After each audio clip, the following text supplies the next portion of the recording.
Si de algo saben las abejas, es de flores. Hay de todo tipo y para todos los momentos. Lo importante no es solo su color, tamaño o forma, sino lo que hace sentir cada una. Y para esos sentimientos trabajan. Igual que el Banco Central, que trabaja para hacer florecer la economía y que sientas estabilidad. Para ese sentimiento de tranquilidad. Para ese sentimiento de crecimiento y desarrollo. Para que la primavera llegue a todos los sectores y los planes de muchos den grandes frutos.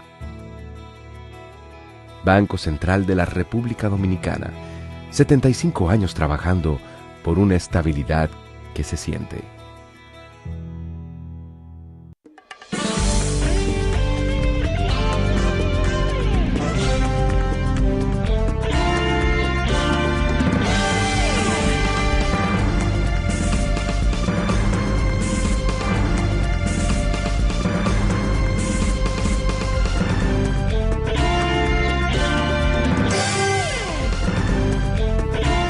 Muy buenas tardes, amables televidentes. Bienvenido a su cita diaria, crepuscular y nocturna en Teleimpacto, que es al final de la tarde despidiendo el sol o comenzando la noche. Ponga su caridad en buenas manos.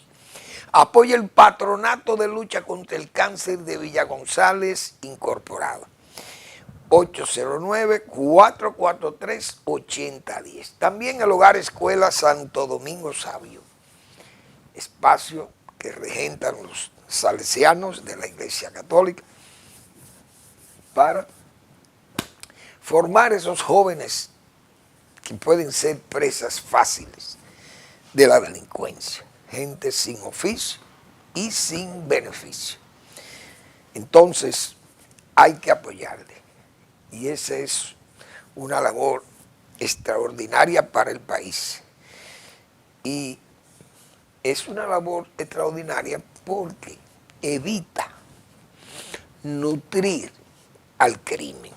Es decir, le cierra ese vivero, ese almácigo al crimen, a la delincuencia. Y ese es un trabajo esencial en un país como están todos estos países del área, arropados por la delincuencia. Caen abatidos por la policía. La policía muchas veces se le critica que justifica los intercambios de disparos, pero es que estos elementos, aunque usted lo vea, que no esgrime un arma, por ejemplo, pesada o un arma de guerra o un arma ligera, pero agresivo, una pistola con muchísimos tiros.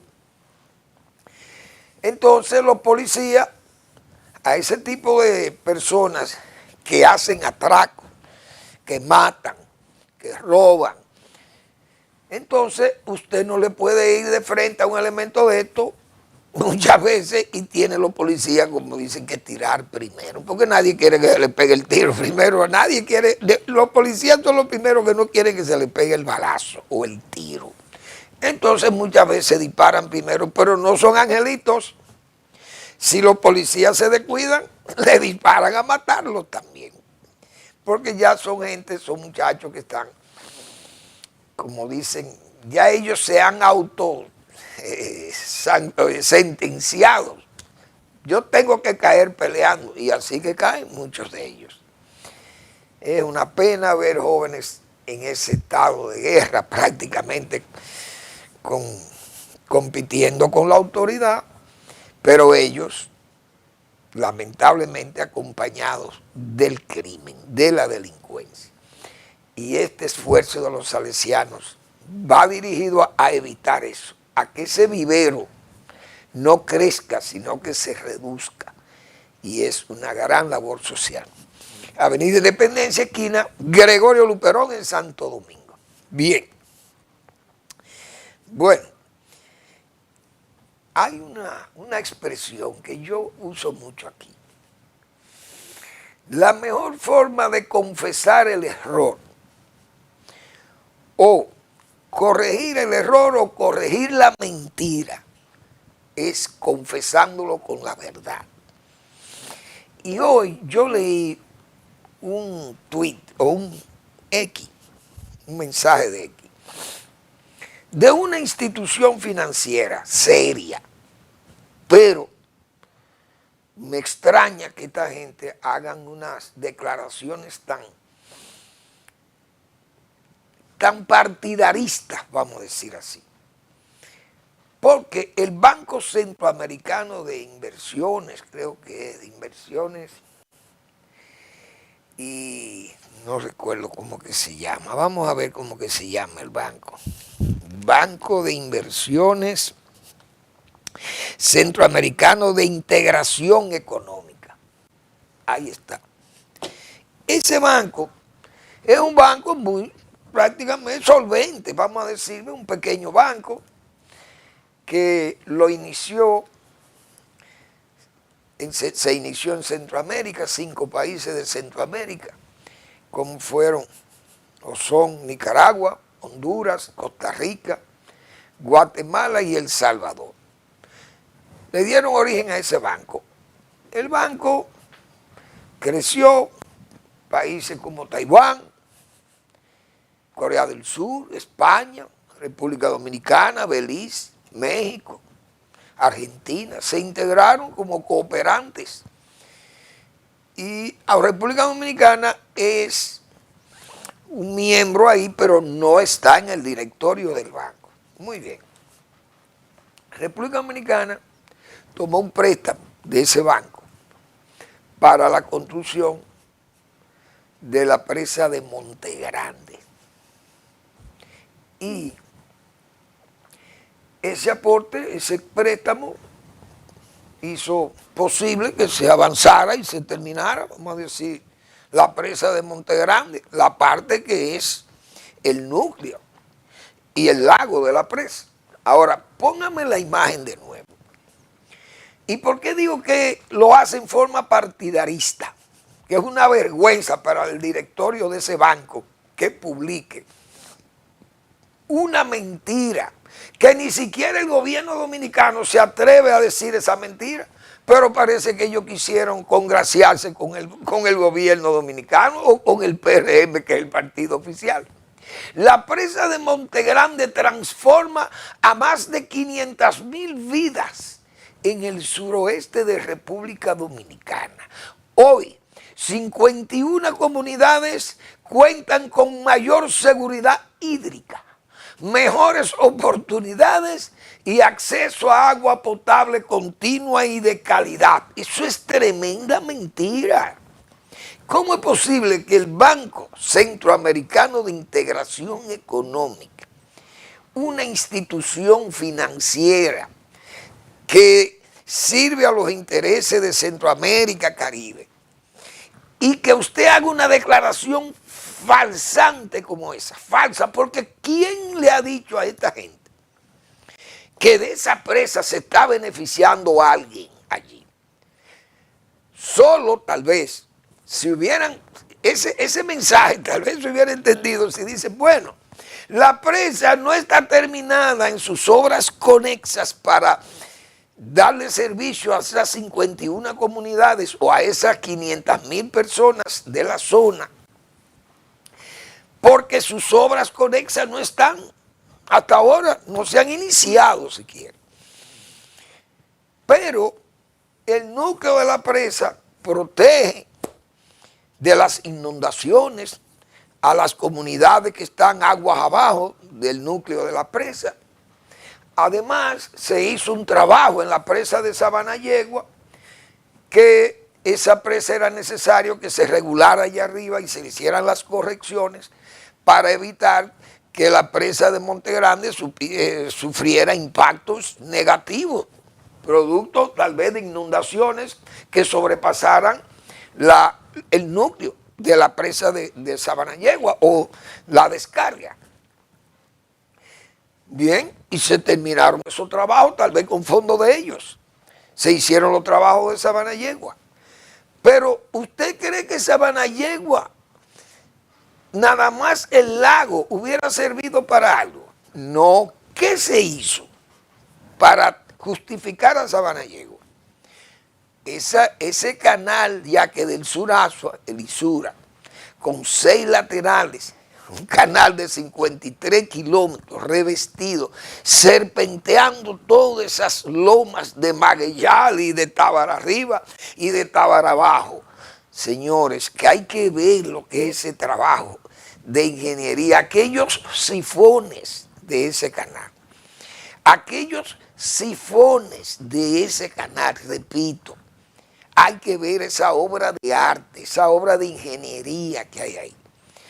Y el servicio energético que brinda el canal en Tábara arriba, en los Toros de Tábara arriba. Pero además irriga más de 200.000 tareas allí, en la zona de Asua. Más que regula agua para enviarle también a la zona de Barahona. Si usted dice eso, o si hubiese pasado eso, usted puede decir lo que ha dicho esa institución financiera, que yo pensaba que debía ser más responsable, y no sumarse a un error que ni siquiera el gobierno dominicano se atreve a festinar esa presa.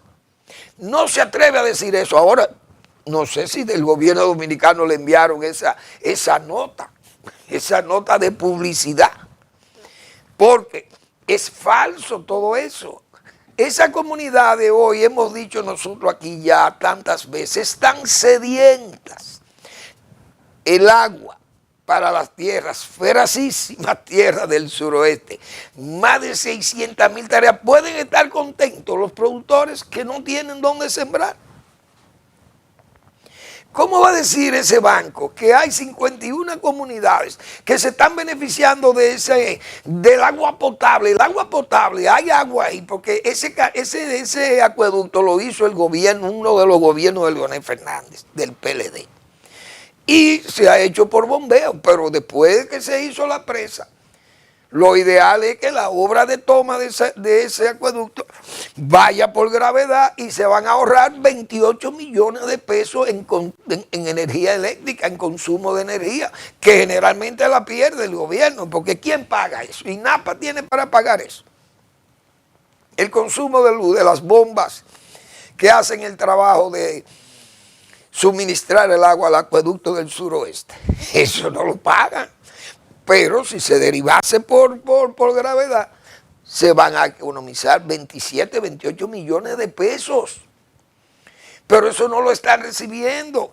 Pero las 600.000 tareas tampoco hay nada, porque los laterales, que yo lo he señalado 3 veces aquí, o 4, 5, 10 veces, yo no sé cuántas veces, el lateral izquierdo, la margen del lateral izquierdo, la margen derecha, el lateral derecho, y el central, el lateral H, que son de 24 kilómetros, otro de 26 y otro de 21.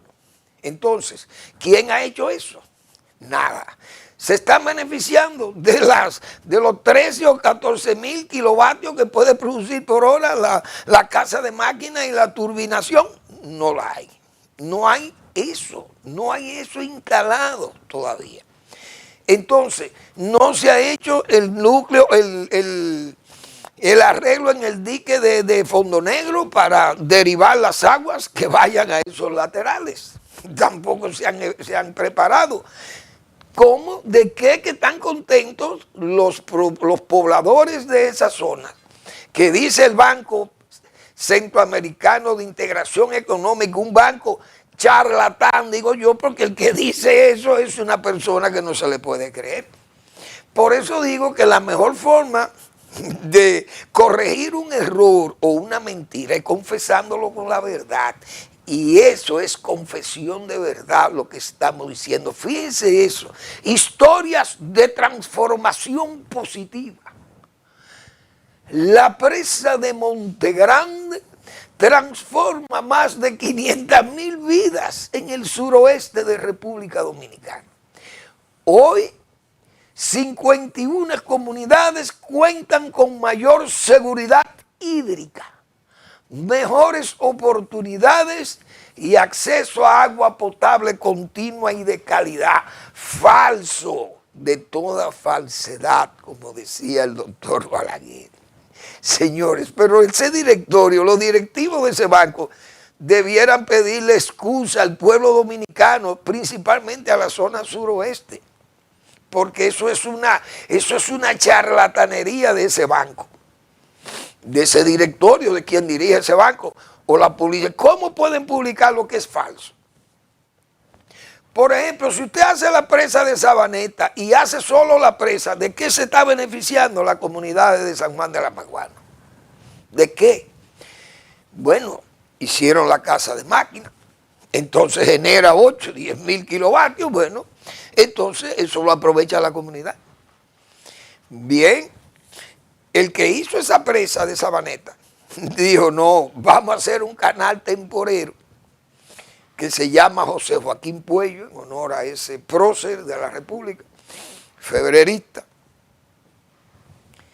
y vamos a hacer ese canal, pero va a ser temporero, porque en época de estío ese río baja mucho el nivel y no se va a poder levantar allí un muro que levante para derivar el agua al canal, y eso complica la vida. Entonces los cultivos tendrán que hacerse de acuerdo al periodo de lluvia y que tenga el nivel del río levante. Ahora, ese canal tendrá uso continuo con la construcción de la presa de Sabaneta. Entonces se hizo la presa de Sabaneta, se conectó el canal fijo derivando agua de la presa de Sabaneta, de ese lago, del río San Juan. Y entonces se comienzan a irrigar todos esos terrenos en la zona occidental de San Juan de la Maguana, allá en Santo Tomé y todos esos poblados que están hacia las matas de Farfán. Ese canal permitió entonces la aplicación de la reforma agraria, de la ley de cuota parte de reforma agraria, porque ya era lógico que se hiciera, porque ya estaba el canal de uso definitivo. Ahí usted dice, bueno, tantas comunidades, 15.000 agrifamilias agricultoras se beneficiaron o se benefician, pero eso es verdad, eso está ahí. Pero no digan que la gente se está beneficiando de lo que no se ha hecho, porque eso es una irresponsabilidad y una charlatanería del directorio de ese Banco Centroamericano de Integración Económica, que ojalá haya un representante de ese banco aquí y venga a este programa para que discutamos esa situación que ellos alegan o dicen, mejor dicho, confirman o aplauden que se está verificando cuando eso es falso. Claro, lo lee un extranjero de Centroamérica o de Taiwán y piensan que en República Dominicana hay 500.000 familias que han dado un salto copernicano, que han salido de la pobreza más abyecta, quedados allí atrapados en esas tripas del bosque rural, como yo digo muchas veces, o de esas feracísimas tierras del suroeste y del lago Enriquillo. Y usted va a decir que esas cosas es verdad. No, pero en Taiwán van a pensar que es verdad. O en México, o en España, que son cooperantes de ese banco. Una falacia verdaderamente criticable. Le doy el chance a cualquiera de los representantes de ese banco que venga aquí y me justifique lo que está diciendo el banco ahí. Y entonces así podemos confesar la mentira o el error, confesarlo con la verdad, que eso es lo que debe primar. Pero bien, vamos a seguir con el programa, que hay más temas que nosotros vamos a seguir tratando aquí. Eso es lo que hizo el banco. Entonces, vamos a ver. Dice, señores, esa situación de Irán, o de guerra que hay, este estado de incertidumbre que se ha creado con esta guerra relámpago que se ha iniciado en Irán, y que se piensa o pensó Trump que eso era asunto de una semana. También habló de 4 semanas, Y también ha hablado también de que no tiene fin, y ahora también ha dicho que ya se va a acabar la guerra, pero bueno, vuelve y va para atrás. Y eso es, todas esas no son especulaciones, son cosas que ha dicho el propio Trump. Los judíos hablan poco de eso porque ellos saben que eso es un estado de guerra largo, porque Irán no es Venezuela.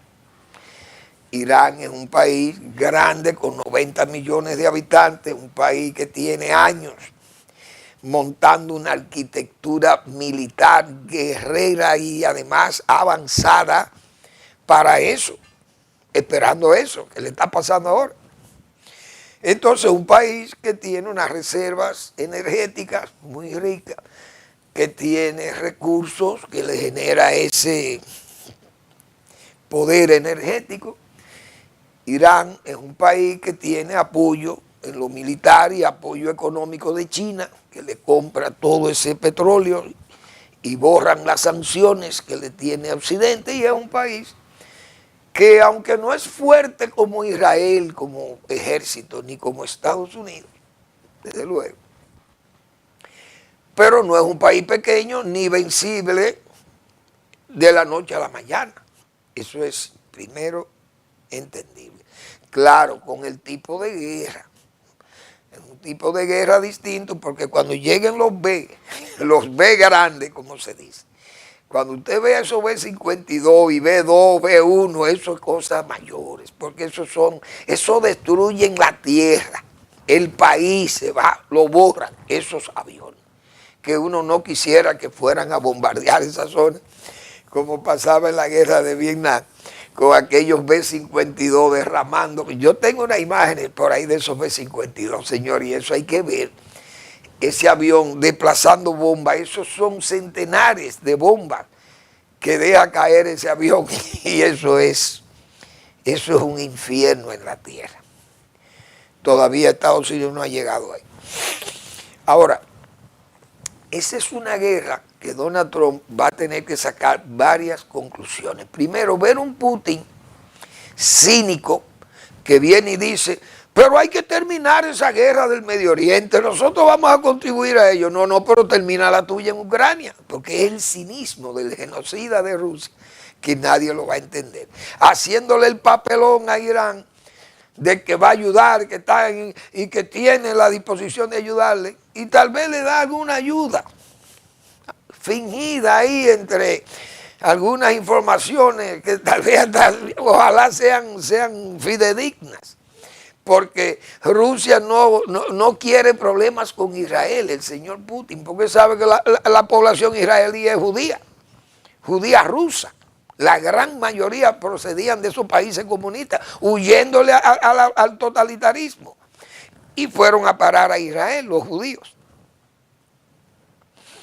Entonces, ese señor Putin sabe lo mundano dependiente que es el señor Donald Trump de él. Y fíjense cómo Trump hoy le levanta las sanciones a Rusia por la compra de petróleo, y resulta que Rusia es un gran beneficiario ahora de la guerra entre Israel, Estados Unidos e Irán. Vamos a un breve espacio de anuncio y luego regresamos.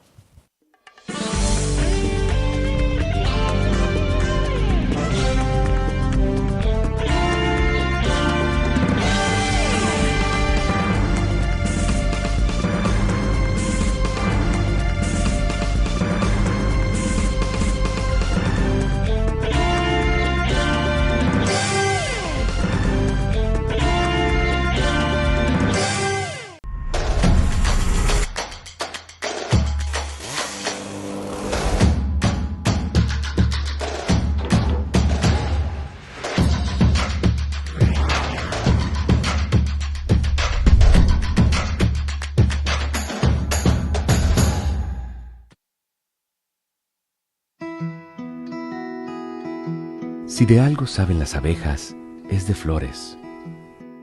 Hay de todo tipo y para todos los momentos.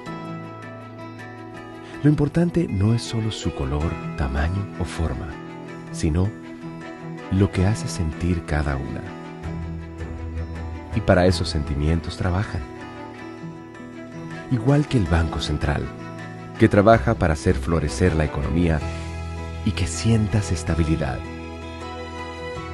Para ese sentimiento de tranquilidad. Para ese sentimiento de crecimiento y desarrollo. Para que la primavera llegue a todos los sectores y los planes de muchos den grandes frutos. Banco Central de la República Dominicana, 75 años trabajando por una estabilidad que se siente.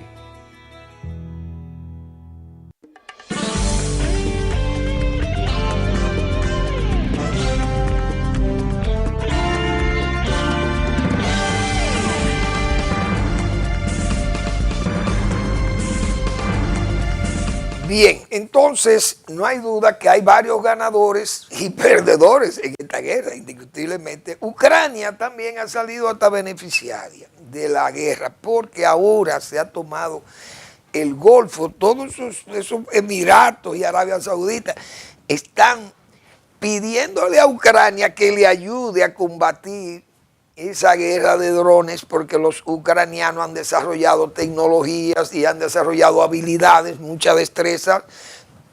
Los ucranianos no son cualquier país, como hemos dicho aquí, porque ese era uno de los puntales básicos de la Unión Soviética industrializada y de armas. Porque todos esos barcos que ustedes ven, esos aviones grandes, todos esos aviones y armas de guerra pesada de la Unión Soviética y armas nucleares se hacían en Ucrania.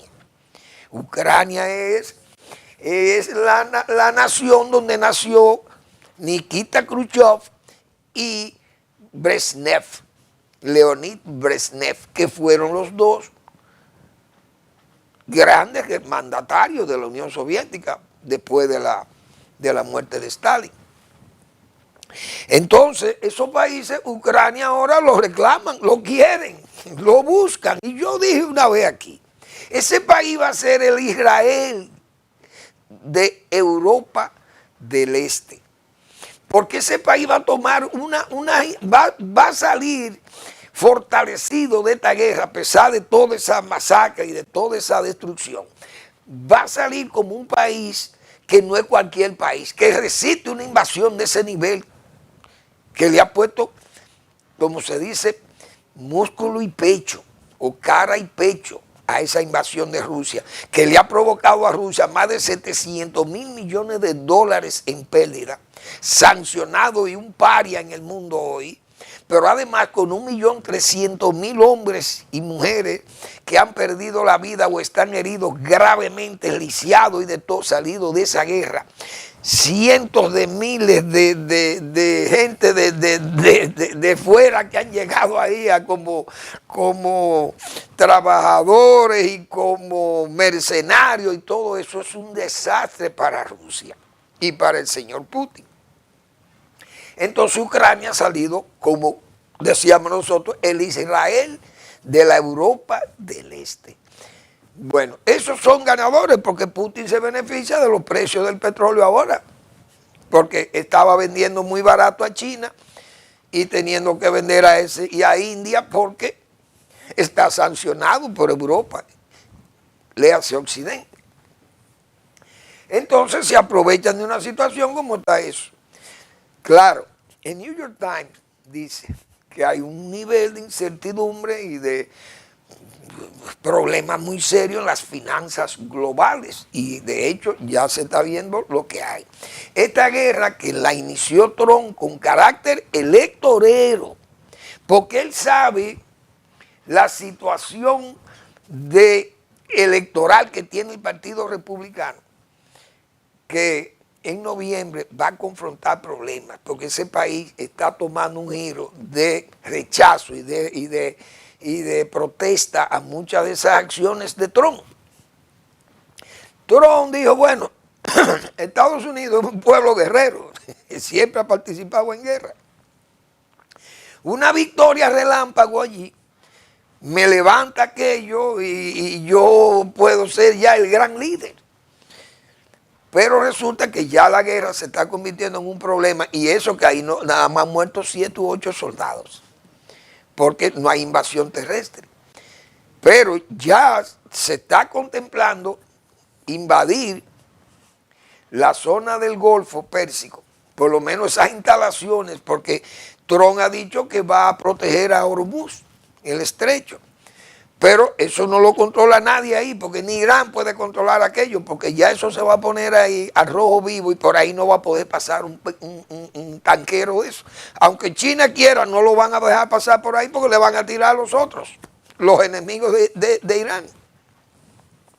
Es una situación muy grave. Francia, con un grupo también, ingleses y qué sé yo, y europeos, quiere también poner cierta seguridad en ese Hormuz. Pero Estados Unidos, si quiere descalabrar totalmente a Irán y no tener que borrarlo con los B grandes, como yo digo, tiene que entonces forzar una invasión de comandos, no a Hormuz, porque eso no lo puede sostener tampoco. Usted no puede estacionar barcos allí porque se lo van a disparar.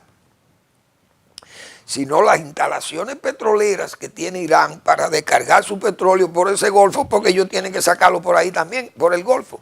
Irán, si no puede exportar, si China no puede sacar ese petróleo de Irán, ese país se va a ir a la ruina. No va a tener dinero para comprar. Rusia no le puede regalar nada.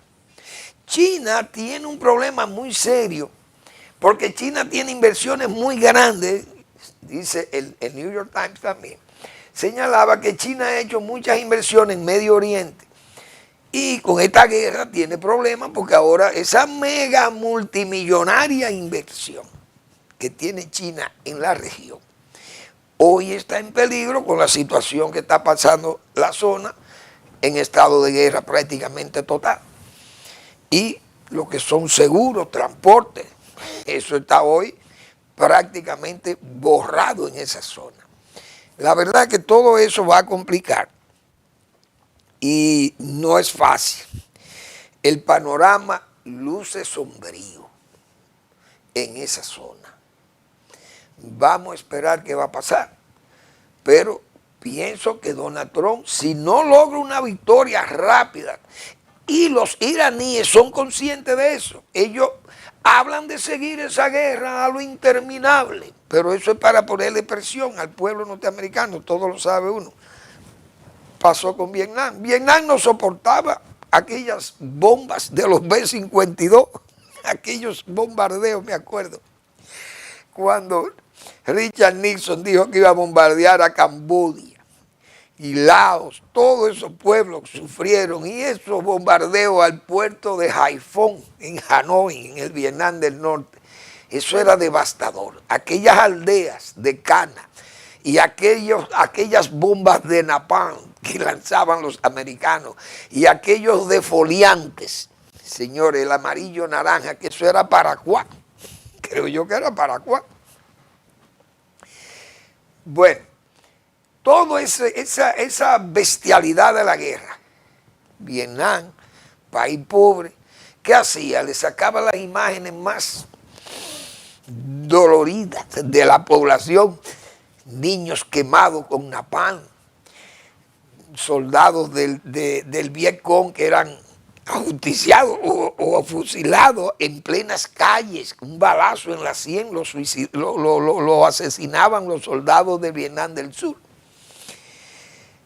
Las quemas de las aldeas, todo eso era lo que salía.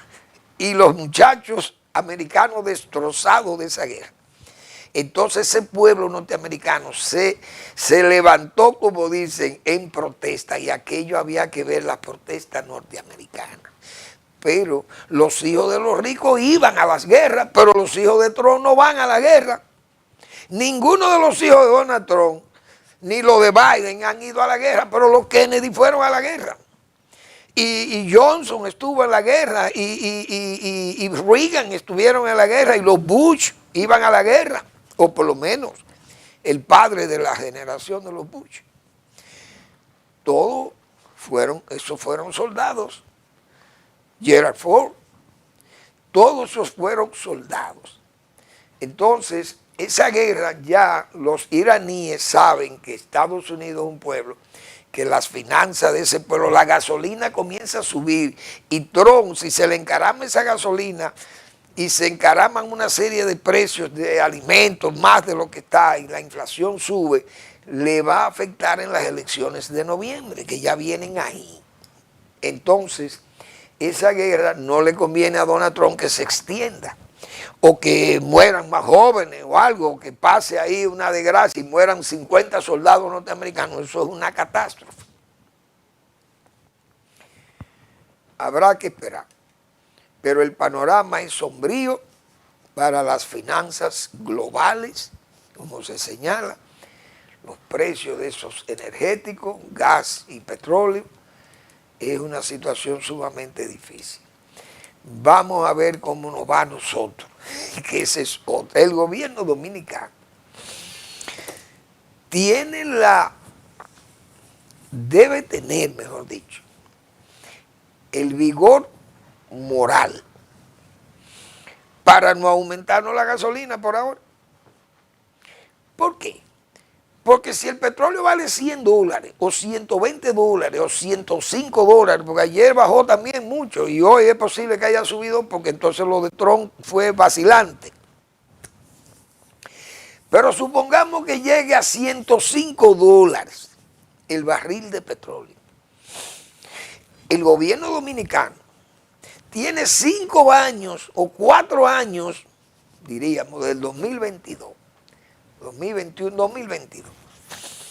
Tiene 4 años que no baja los precios de los combustibles. Y nosotros siempre hemos hablado de eso aquí, que por qué no baja la gasolina.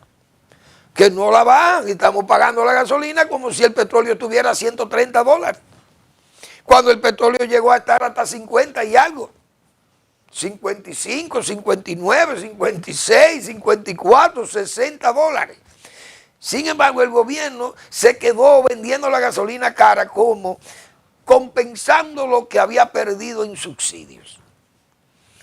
Hoy, el gobierno dominicano no tiene fuerza moral para decirle a los dominicanos, miren, el petróleo subió a 105, nosotros vamos a subir la gasolina, porque que la gasolina hace 4 años que está cara, desde que pasó la crisis. Hoy parece que el gobierno, consciente de eso, de que la gente va a respingar, tenemos 500 millones de pesos, de dólares para hacerle frente a la situación. Muy bien, excelente. O a 500 millones de pesos, no recuerdo cómo fue que lo leí. Pero es por eso, porque el gobierno tiene 4 años cobrándonos la gasolina como si el petróleo hubiese estado al mismo precio de cuando se estableció el subsidio. Y eso tenía 4 años que ya había pasado esa crisis. Y el gobierno siguió cobrando y gastando. Tal vez tiene algún fondo guardado para eso, de esos dineros cobrados, por no decir succionados a los bolsillos de los consumidores. Eso es lo que hay ahí. Bueno, vamos a esperar. Vi una decisión que está muy bien, pero vamos a esperar también que se cumpla. Porque no es hacer o decir las cosas, hay que hacerlas. Muchas veces tengo que citar a Séneca aquí. El camino por los preceptos es largo, breve y eficaz por los ejemplos. ¿Y por qué digo esto? Interior y Policía, la señora ministra de Interior y Policía ha anunciado los puntos de vida. Muy bien, suena muy bonito. Se parece al cuento aquel de Goyito Polanco. Jefe, los pollos están muy lindos, bien cuidados, bien armados, lucen bien, fuertes, pero hay que toparlos. Refiriéndose a una pregunta que Trujillo le hacía a Goyito Polanco, invitado a un desfile militar de la época, y Trujillo le dijo, Goyito, ¿qué te parecen los pollos del jefe? Bueno, había que toparlo, y es verdad. Los gallos se huyen, se van, son muy valientes cuando están ahí solos o con las gallinas o con los más bajitos. Y cuando ven la hora de la verdad, del combate, entonces emprenden la de Villadiez. Bueno, aquí vamos a decir que la expresión de Séneca es un reto para Interior y Policía y la señora ministra, porque eso suena muy bonito. Puntos de vida. Las mujeres que estén en apuros con ataques de sus parejas o que estén en estado de peligro, llamen aquí que serán atendidas. Señores, en eso tenemos años. La Fiscalía, la Policía Nacional, vaya a un cuartel y ponga una querella. Las quejas de las mujeres es que los policías no le hacen caso. O que los van y los policías no van. Ellos van y ponen el caso en el cuartel. Y el policía alega que no tiene transporte, que no tiene combustible, que él no vaya a perder tiempo para allá, para que la mujer después que se tomen 2 cervezas en un colmado va y se arregla con su hombre, con su marido y terminan dormidos y el policía perdiendo el tiempo. Eso es lo que alegan.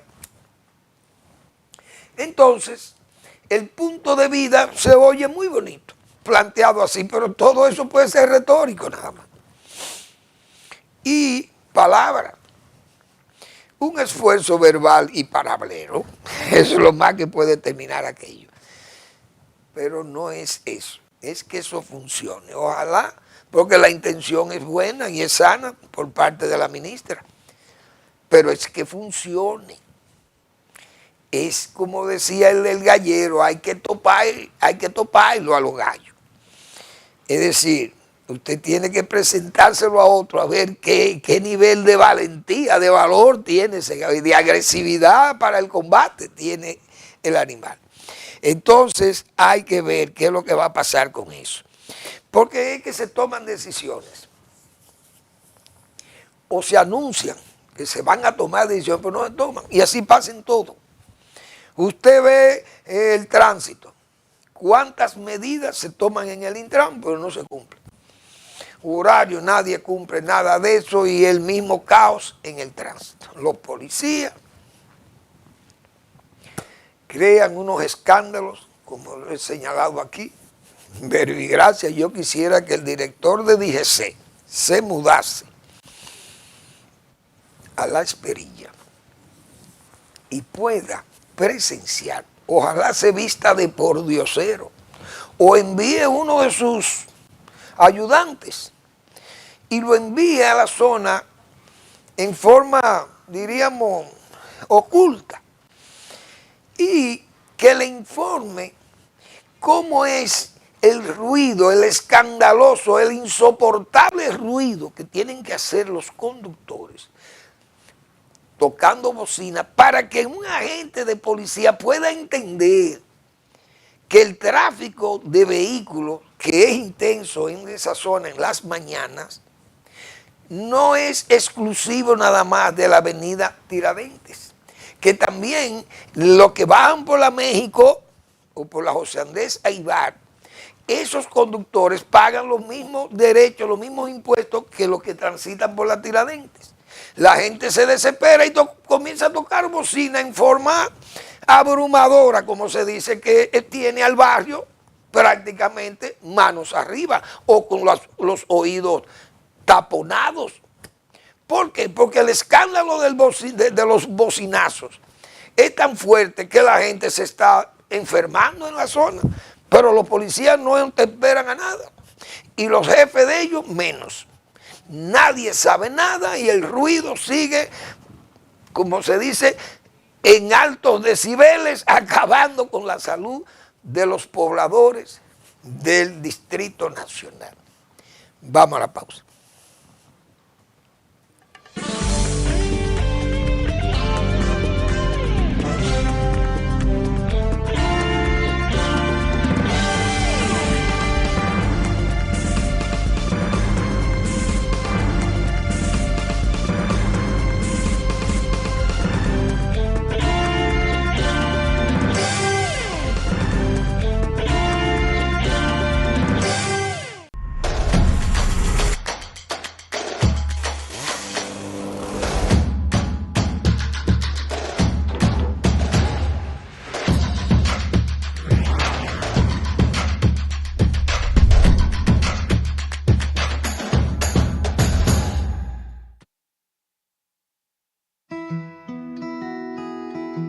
Si de algo saben las abejas, es de flores.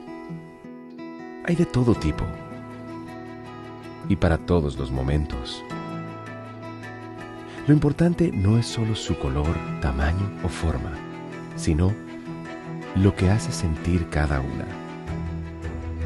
Y para esos sentimientos trabajan.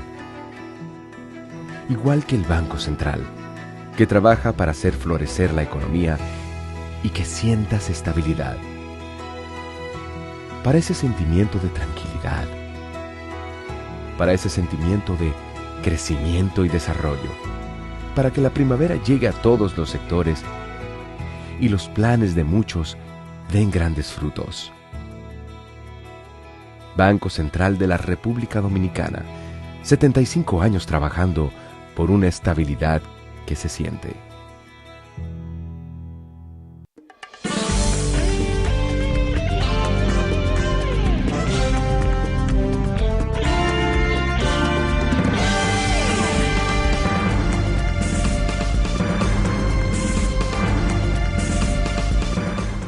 En ese manoseo de decisiones a tomar que hay en la administración pública, vi que en educación tienen, como dice, tiempo barajando la prohibición de los teléfonos, del uso de los teléfonos por los estudiantes en las escuelas. Pero yo me pregunto, y hay que hablar tanto y pensar tanto, tomar una decisión de ese tipo. Mire, a los estudiantes está prohibido usar celulares aquí en la escuela. No se aceptan celulares. El estudiante que viene y usa un celular será despedido por una semana, aunque pierde el año escolar, no importa. Y al padre que venga no cobra los 1,000 pesos que le paga el Estado por los bonos estudiantiles. Problema resuelto. Y yo estoy seguro que no van. Porque en la embajada americana, usted va a buscar visa y lo primero que le dice, mire, usted tiene que dejar su celular, no puede entrar con celulares aquí al terreno de la embajada norteamericana. Y los dominicanos, para eso sí somos disciplinados, para que los gringos nos disciplinen. Ahí de una vez nadie se atreve a llevar un celular a la embajada americana. ¿Por qué?